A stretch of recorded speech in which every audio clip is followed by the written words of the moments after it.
Una de las razones que hemos separado varias semanas, varios estudios bíblicos a la vida de Abraham, es precisamente por el hecho de que el nombre de Abraham es mencionado más de 300 veces en la Biblia. Muchas veces los escritores del Nuevo Testamento hablan de Abraham. ¿Por qué siempre miran atrás y hablan de Abraham? Bueno, Pablo dice que Abraham es el padre de la fe y también es el único hombre en la Biblia al cual la Biblia dice es amigo de Dios, amigo de Dios. Y la semana pasada hemos leído acerca de una gran prueba. Pues se puede decir cuando Abraham en un sentido se graduó, porque había tenido varias pruebas muy difíciles en su vida, comenzando cuando Dios le llamó y le dijo, tienes que dejar a tu parentela, tienes que dejar a tu país, tienes que ir a un lugar desconocido y establecerte ahí. Fue una gran prueba. Después, varias otras veces, cuando él se separó de Lot, o Lot se separó de él, habrá sido muy difícil también. Pero vimos la semana pasada en el capítulo 22 de Génesis, y vamos a volver ahí en este momento, por favor, Génesis 22, vimos cómo obró Dios en la vida de Abraham en esta última prueba tan difícil, cuando Dios le dice, Abraham, ahora este hijo precioso que tú has recibido como milagro, el hijo que nació cuando tú tuviste 100 años y tu esposa 90 años, este hijo que representa el linaje que te va a seguir, que nace de ti y del cual va a nacer algún día el Cristo, el Salvador. Y Dios le dice, Abraham, ahora lleva a Isaac y mátalo, ofrécelo ahí en sacrificio. La semana pasada hemos leído la historia en el capítulo 22, uno de los capítulos favoritos y un capítulo maravilloso del Antiguo Testamento que en realidad muestra el amor de Dios para nosotros y cómo entregó a su Hijo como sustituto por nosotros para darnos la salvación. Pero hemos enfatizado bastante la fe de Abraham. Leamos en voz alta, por favor, está en sus hojas, en el boletín que han recibido, Hebreos 11:17. Léelo conmigo en voz alta. Vamos a leer este pasaje juntos.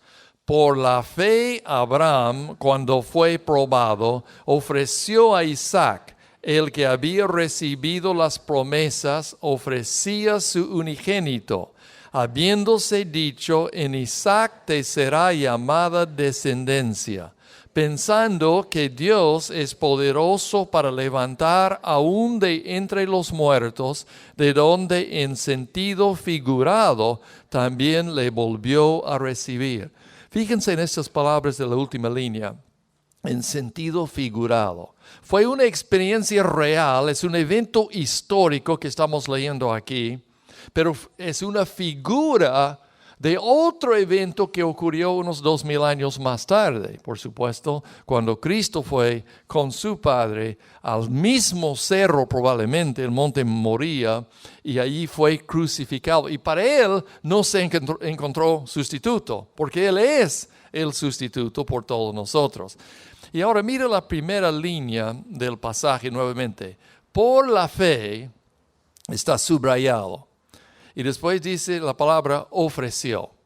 Y el tema que quiero tocar esta mañana, basándonos en este pasaje y varios otros pasajes, es la fe que obedece. La verdadera fe siempre obedece al Señor. Un escritor antiguo, un pastor que vivió hace varios siglos, Matthew Henry, dijo lo siguiente: la mejor evidencia de nuestro temor de Dios es nuestra pronta y voluntaria disposición a obedecerle, servirle y honrarle con lo más querido que tengamos. Escúchalo bien. La mejor evidencia. ¿Cómo puedes tú mostrar que tienes fe? ¿Cómo sé yo que tú tienes fe? Tú puedes decirme, Tomás, yo tengo fe. Yo puedo decirte a ti, a Manuel, yo tengo fe. Pero ¿cómo podemos comprobar si tenemos fe? Y el autor dice, bueno, la mejor evidencia de nuestro temor de Dios es nuestra pronta y voluntaria disposición a obedecerle con todo lo que tenemos. Mejor dicho, entregarle lo más precioso que tenemos. En el caso de Abraham fue su hijo Isaac. Y vamos a analizar un poco el tema esta mañana. En el versículo 3 vimos que la verdadera fe produce esta obediencia, porque dice, cuando Dios le dijo a Abraham, lleva a tu hijo y sacrifícalo ahí, la Biblia dice en 22:3, Abraham se levantó muy de mañana, enalbardó su asno, tomó consigo 2 siervos suyos y a Isaac su hijo, cortó leña para el holocausto y se levantó y fue al lugar que Dios le dijo. La obediencia es fruto de la verdadera fe. Si hablamos de la fe, tenemos todo el derecho de pedir la muestra de la fe.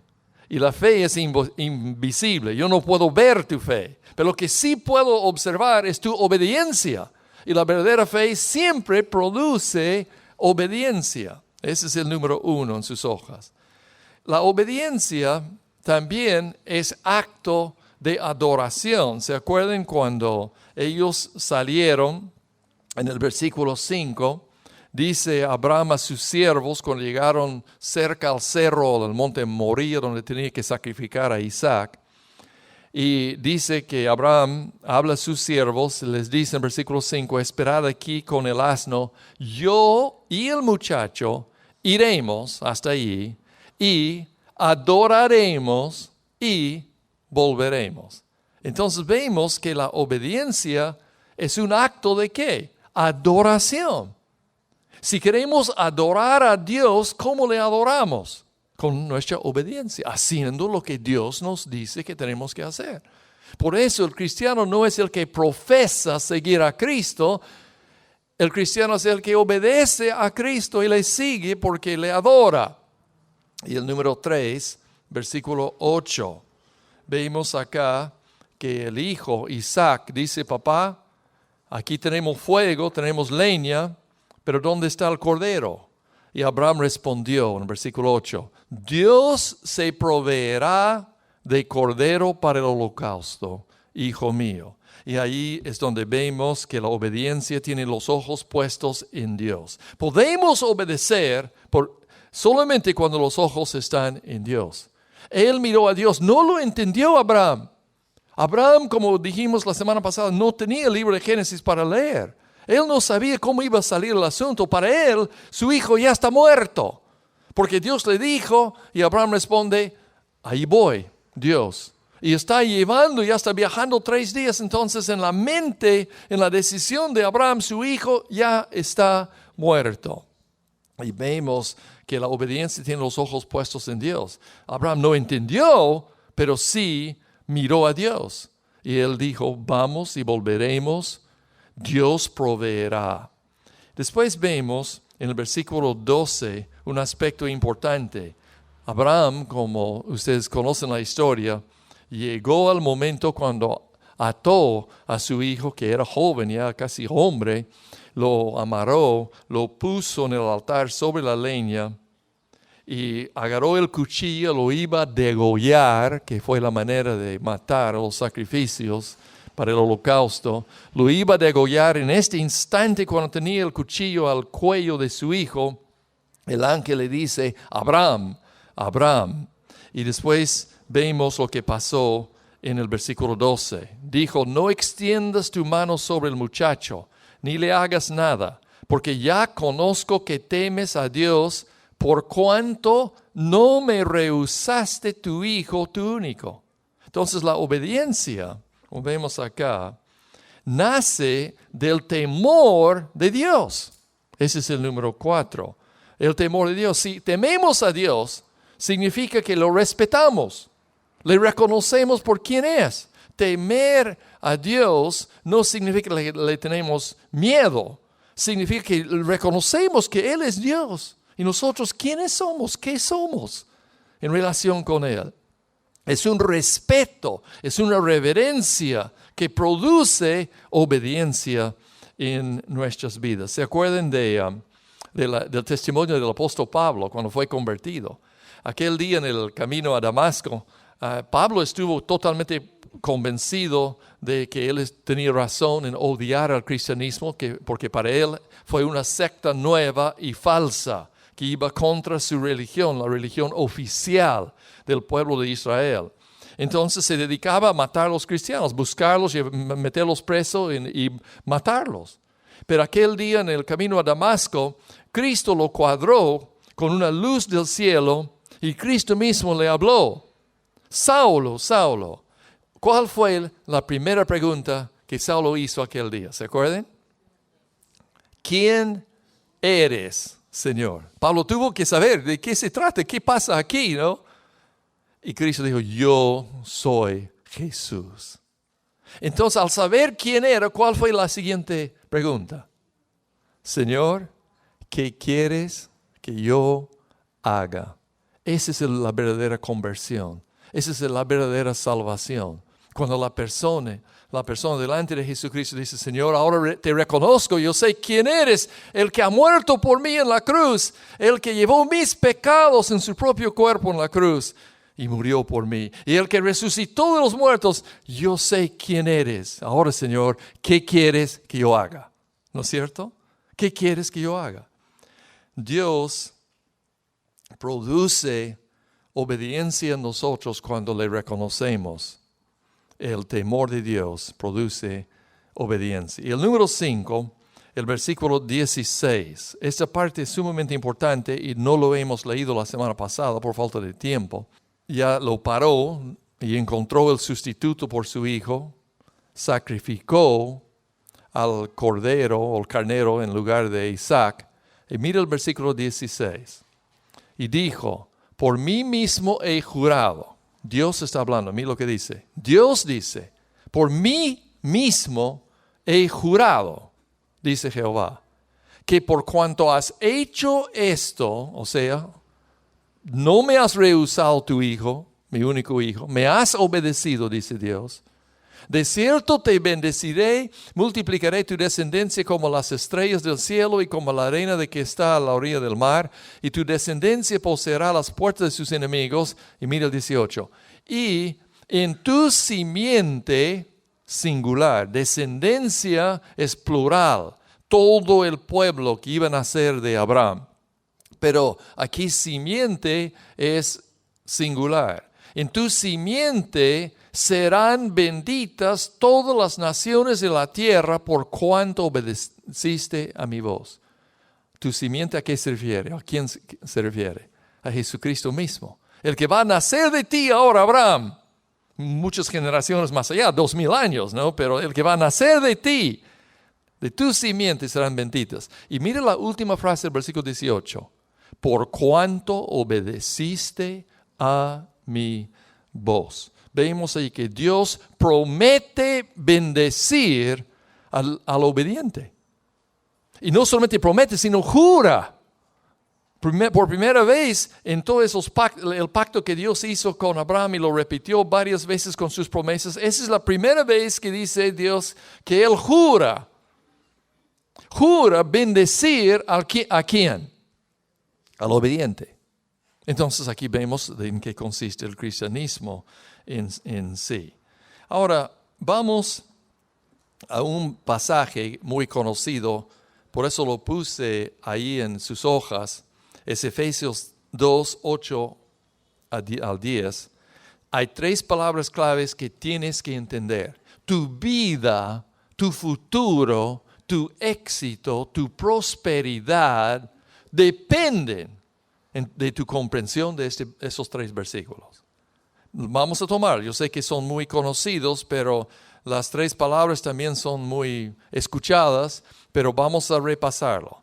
Por gracia sois salvos por medio de la fe. Todo eso sabemos de memoria. Por gracia sois salvos por medio de la fe. Y esto no es de vosotros, enfatiza Pablo.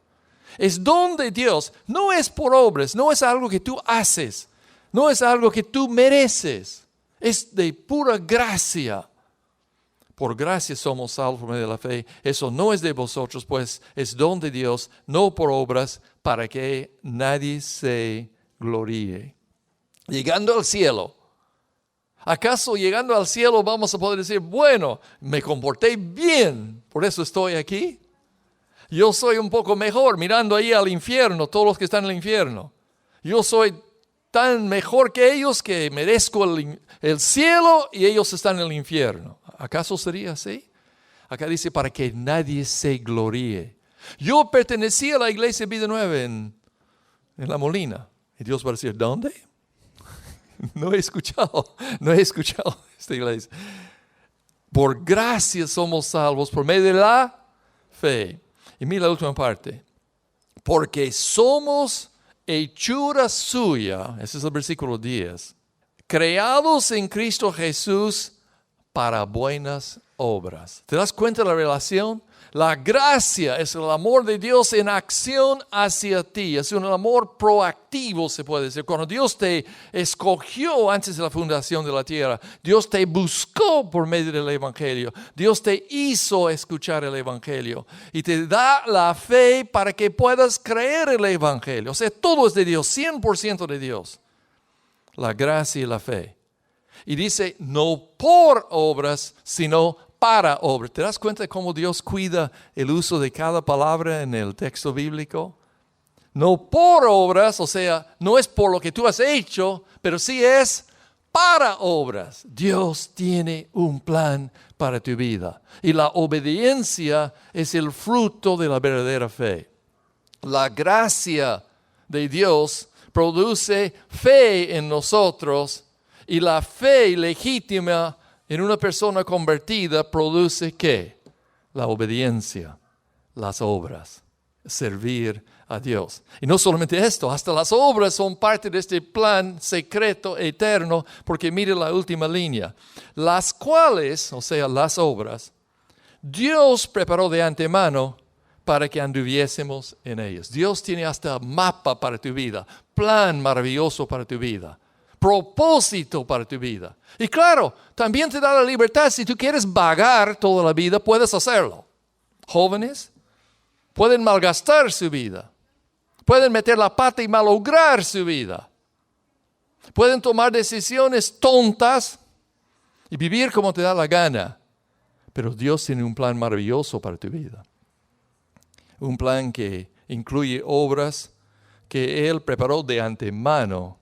Y puedes andar en este plan por creer en Cristo y seguirlo. Entonces, 3 palabras claves. Gracia, fe y obras. Siempre están juntas esas palabras. Por la gracia de Dios hemos creído. ¿Cuántos han creído en Cristo? ¿Cuántos han recibido a Cristo? ¿Y por qué? Por la gracia de Dios. Por la gracia del Señor. No hay otra manera de entenderlo. Por su gracia nos hizo escuchar. Por su gracia puso en el corazón el deseo de conocer. Y por su gracia nos perdonó por medio de la fe. El momento mismo que tú decidiste creer en Cristo como tu Salvador personal. El momento mismo que tú has dicho, Señor, gracias, te acepto, me entrego a ti. En este instante, Dios te hace hija suya o hijo suyo. Por su gracia, por medio de la fe. Y te dice, muy bien, hijo, ya estamos en un nuevo camino, ya tengo un plan para ti, tengo obras programadas para ti, tengo un trabajo que solamente tú puedes hacer en este mundo. No hay otro ser humano que pueda hacer el trabajo que tengo programado para ti. Y esto es maravilloso. El resto de la vida, ¿qué tenemos que hacer? Buscar a Dios, procurar obedecer a Dios. Y vamos a ver a 3 apóstoles y sus testimonios en cuanto a ese tema. Vamos a Santiago primero, parte final de su Biblia, después de Hebreos. Santiago 2:19, por favor. 2:19, leeremos hasta el 24. Santiago es uno de los profetas y apóstoles que habla de Abraham muchos años después. Y vamos a ver el contexto aquí. Santiago 2:19. ¿Tú crees que Dios es uno? O sea, ¿tú crees en un solo Dios verdadero? ¿Crees en un Dios único y verdadero? ¡Qué bien! Bien haces. También los demonios creen y tiemblan. O sea, tú estás ya al nivel de los demonios. Más o menos en la categoría de demonios. Porque crees, ¿no? Y los demonios también creen. O sea, la persona que se jacta de yo creo en Dios. Y San Diego dice, muy bien, te felicito. Los demonios también creen en Dios. ¿Por qué te jactas, pues, de algo tan sencillo, no? Cada ser creado tiene que creer en Dios. Pero mire lo que dice en la continuación. Mas ¿quieres saber, hombre vano, que la fe sin obras es muerta? ¿No fue justificado por las obras Abraham nuestro padre cuando ofreció a su hijo Isaac sobre el altar? ¿No ves que la fe actuó juntamente con sus obras y que la fe se perfeccionó por las obras? Y se cumplió la escritura que dice, Abraham creyó a Dios y le fue contado por justicia y fue llamado amigo de Dios. Vosotros veis pues que el hombre es justificado por las obras y no solamente por la fe. Algunos que tal vez recién están leyendo dirían, ¿no ves? Una vez repartimos unos folletos y cartas en toda esa zona. Hace años cuando estuvimos recién comenzando la iglesia. Una carta llegó al párroco, que era español en ese entonces, no sé quién está ahí ahora. Y el párroco nos contestó. Y no firmó la carta, pero es chistoso porque era el único párroco español y por su lenguaje y su expresión era muy obvio quién envió la carta. Y en la carta él dijo, ustedes dicen que por gracia son salvos por medio de la fe. Esto es imposible porque si no hay obras no hay salvación. Y tenía razón en el contexto bíblico. La verdadera fe produce obras. Pero lo que pasa es que el ser humano voltea la cosa y pone las obras antes de la salvación. Pero la Biblia dice, por gracia somos ¿qué? Salvos por medio de la fe. Es la gracia, la fe para la salvación. Y no por obras, sino para obras. Entonces, ¿qué dice Santiago acá? ¿Qué está diciendo? Que Abraham fue justificado por obras. No es tan complicado. Algunos dicen, ¿no ves? Santiago está peleado con Pablo. Pablo dice una cosa en Romanos, Santiago dice otra cosa acá. ¿Quién tiene la razón? Los dos tienen la razón. Es que Pablo está diciendo claramente que la justificación ante Dios es el decreto supremo por el cual Dios te declara justo ante Él. O sea, Dios te mira y dice, por los méritos de mi Hijo en la cruz y su sacrificio en la cruz por tus pecados y por tu fe en Él, pongo tus pecados a la cuenta de Cristo y pongo la justicia de Cristo, mi Hijo, a la cuenta tuya por la fe. Esa es la justificación, te declara. Entonces tú miras a tus cuentas, digamos, lo que debes y lo que tienes, digamos, y ves que no debes nada porque Cristo canceló la deuda. Y al lado de haber, tienes toda la perfección de Cristo a tu cuenta. Esa es la justificación. Y es algo, digamos, secreto, nosotros no lo vemos así. En cambio, la justificación de la cual habla Santiago es ante los hombres. ¿Cómo vas a demostrar, cómo se va a saber si tú eres justificado o no? Por las obras que vas haciendo en la vida, o sea, por la obediencia. Entonces los dos tienen la razón. Del punto de vista humano, Santiago dice, tú me hablas de fe, muéstrame tus obras. Y me vas a poder convencer recién con tus obras. Y es muy cierto. Y Pablo también está muy de acuerdo con esto. La legítima, verdadera fe produce obras. Las obras no son parte de la salvación, son el fruto de la salvación de Dios. Entonces Santiago da testimonio. Vamos a Juan 14:15, el Evangelio de Juan 14:15. A ver, búscalo por favor. Y después vamos a leer en 1 de Juan también. 14:15 y 14:21, 2 versículos. Cristo está hablando aquí en su última noche aquí en la tierra y dice, si me amáis, está hablando a sus hijos, a los discípulos, no es un grupo mixto allá, todos son los creyentes. Si me amáis, guardad mis mandamientos. Ese es sencillo, ¿lo entiendes? Cristo te dice, tú me amas, guarda mis mandamientos, así es de sencillo. 21. El que tiene mis mandamientos, tú los tienes ahí en tus manos en este momento. El que tiene mis mandamientos y los guarda, o sea, tenerlos no es suficiente, también hay que guardarlos. Ese es el que me ama. Y el que me ama será amado por mi Padre, y yo le amaré y me manifestaré a él. ¿Te das cuenta? El que ama a Cristo, ama también sus mandamientos. Vamos a 1 de Juan, la parte final de la Biblia. 1 de Juan, el mismo escritor.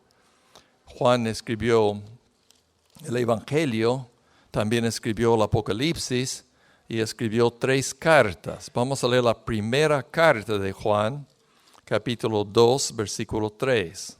En esto sabemos, Juan quiere que sepamos, quiere que tengamos la plena seguridad. En esto sabemos que nosotros le conocemos si guardamos sus mandamientos. Juan es el escritor que más habla del amor y de la gracia de Dios. Pero ese mismo escritor insiste, como dice acá, que él le conoce a Cristo, guarda sus mandamientos. También capítulo 3, versículo 22. 3:22 de 1 de Juan. Una promesa de oración. Cualquiera cosa que pidiéremos, que la recibiremos de Él, porque guardamos sus mandamientos y hacemos las cosas que son agradables delante de Él.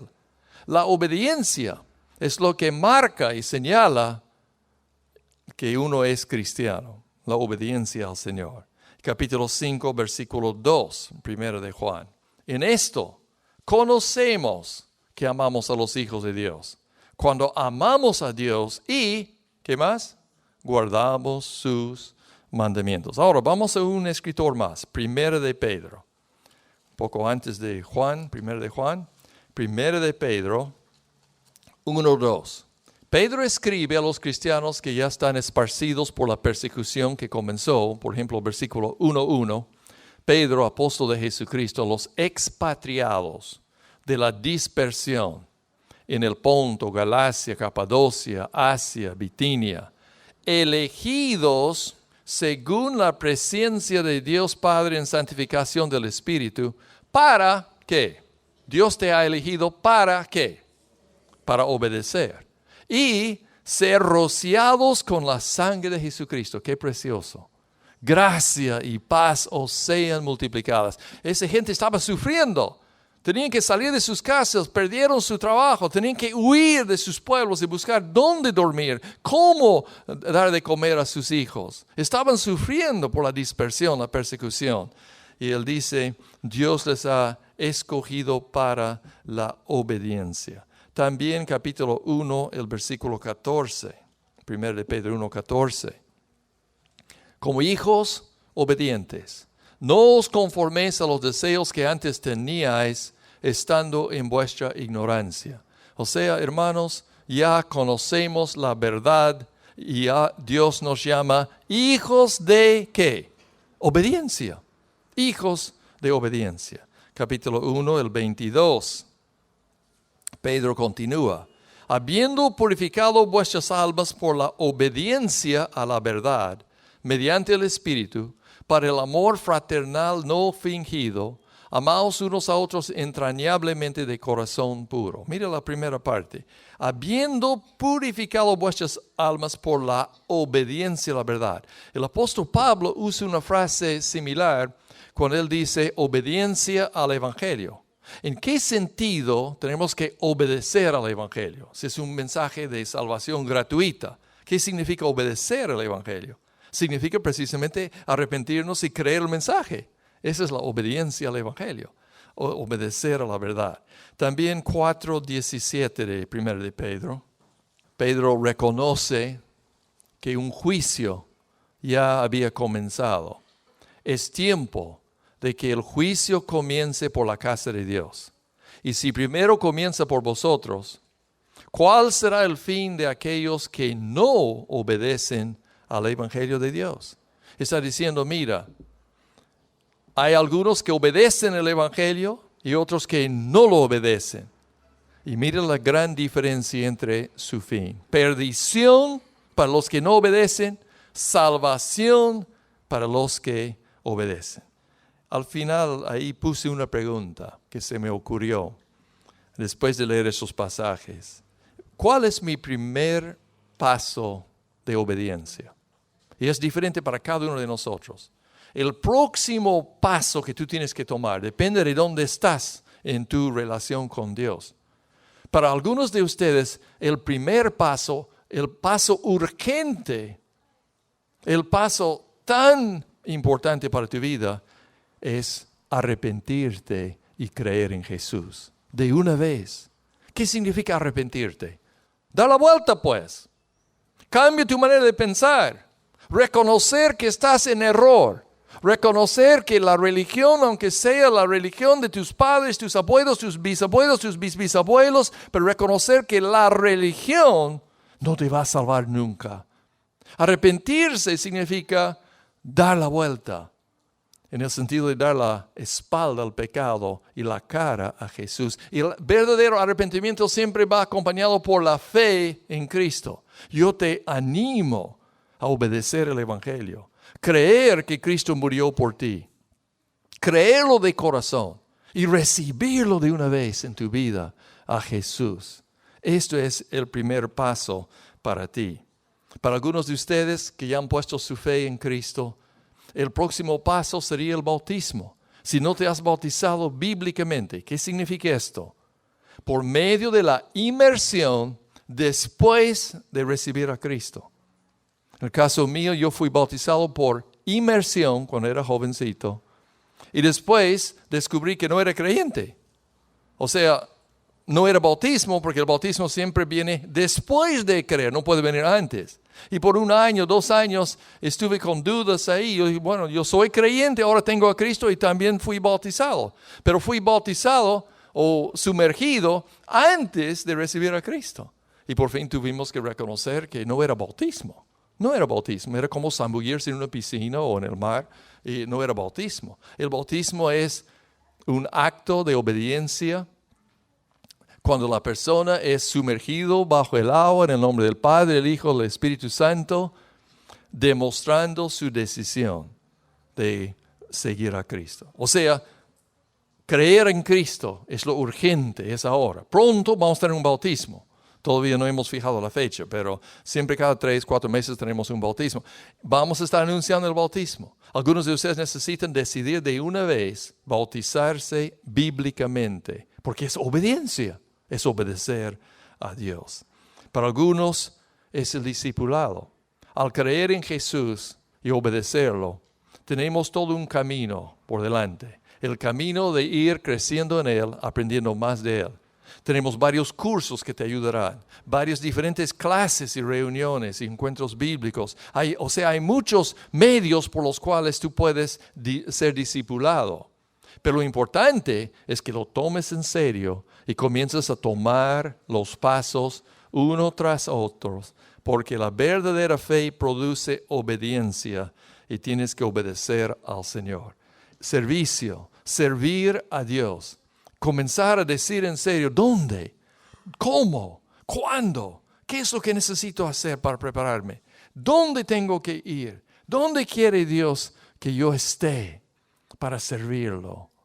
Y cuando tú haces esta pregunta con honestidad, Dios va a ir guiándote al ministerio, al servicio, al propósito en su vida. Vamos a inclinar la cabeza en oración. Padre, te agradecemos por tu palabra, por el ejemplo de Abraham y también por la enseñanza de tus siervos, los apóstoles, los profetas, y por tu palabra, Padre, que claramente nos muestra que por tu gracia somos salvos por medio de la fe, para obedecerte, para honrarte, para servirte, para buenas obras. Gracias por este gran privilegio. Padre, rogamos en primer lugar por nuestros amigos y amigas que todavía no han tomado la decisión de creerte, arrepentirse y creer, poner su confianza totalmente en ellos. Que hoy sea el día de su decisión. También rogamos por los que necesitan obedecerte en el bautismo bíblico. Los encomendamos a ti. Padre, ayúdanos a tomar las decisiones apropiadas, correctas para cada vida. Gracias, Padre, por tu misericordia, por tu paciencia, por tu amor.